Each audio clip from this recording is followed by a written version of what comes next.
اولیاء اللہ کی عاجزی۔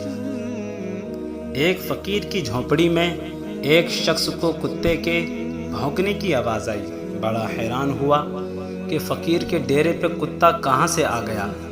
بہت تلاش کی مگر کتا نہ ملا۔ شرمندہ سا ہو گیا اور زیادہ قریت بھی مناسب نہ جانی۔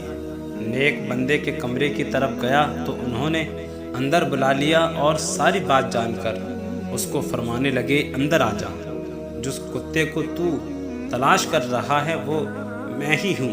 یہ شخص انگوش بد نداں رہ گیا اور پوچھنے لگا، کیا آپ ہی کتے کی سی آواز نکال رہے ہیں؟ تو انہوں نے کہا، ہاں میں ہی تھا۔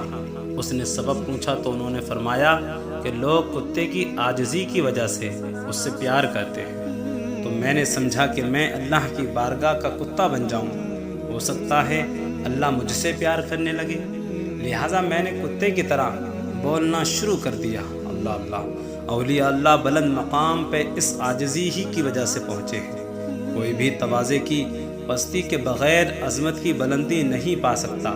حضرت سعدی فرماتے ہیں، جب سیلاب آتا ہے تو بلندی سے پستی ہی کی طرف گرتا ہے، اور جب شبنم عاجز اور حقیر ہو کر گرتی ہے تو سورج کی تپش اس کو اٹھا کر ستاروں کی بلندیوں تک لے جاتی ہے۔